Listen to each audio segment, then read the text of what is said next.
and this is my trusty assistant, Mr. Will.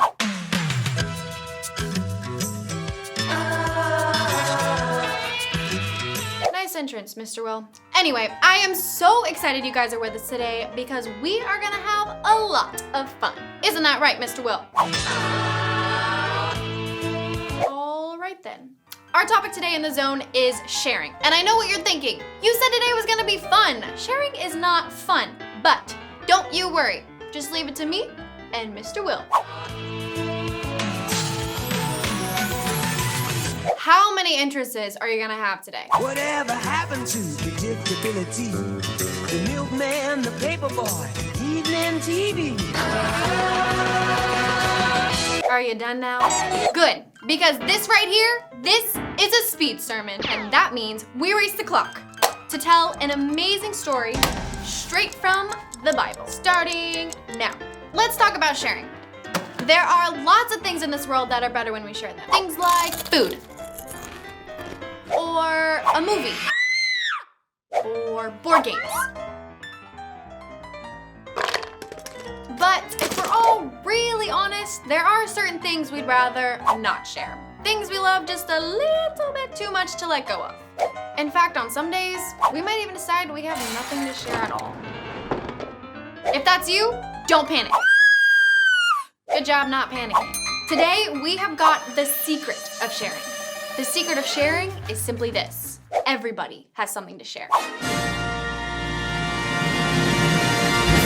Maybe you're thinking, psh, how can you say everybody has something to share? You don't know me? Well, maybe that's true.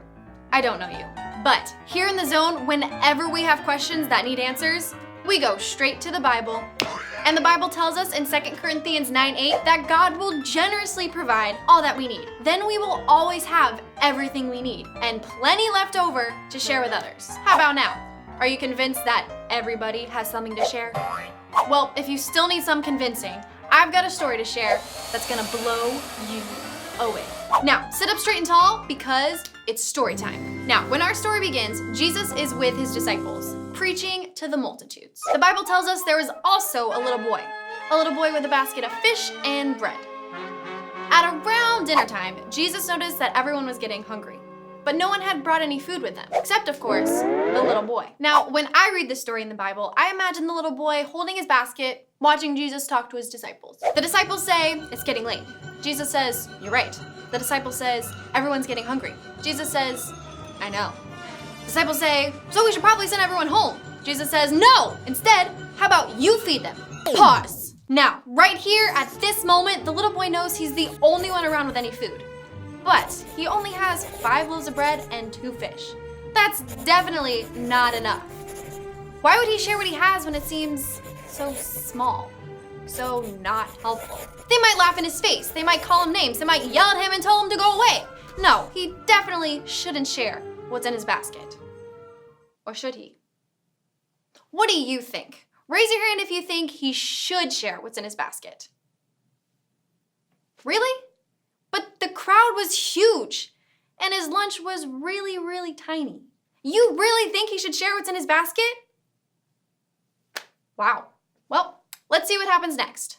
The Bible tells us the boy decided to offer his stuff in his basket, even though it seemed like not enough. Now, this is a pretty important choice because even when the disciples didn't know what to do with the basket, Jesus did. Now, sit up straight and tall because this is a super important part. Jesus took the bread and the fish and he prayed over it. Now, what happens next? Not even the boy could believe.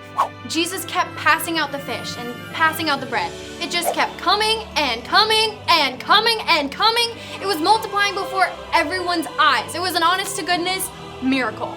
The Bible tells us that because of the little basket of food the little boy decided to share, 5,000 families ate and were full. And not only that, but there were 12 baskets of food left over. It didn't add up, but it happened just the same. Because that's what Jesus does every time we offer to share what's in our hands. He takes it and multiplies it beyond our imagination. He takes what we think is natural and makes it supernatural. He's done it before and he wants to do it with you. So, what's in your basket? What are you too afraid to share because you think it's too small or not enough? Maybe God is waiting to multiply it and share it with everyone. maybe what you have to share is a miracle waiting to happen. Well, that's our speed sermon. And if you're still not sure sharing is fun, just wait till you see what Jesus can do with it. Am I right, Mr. Will?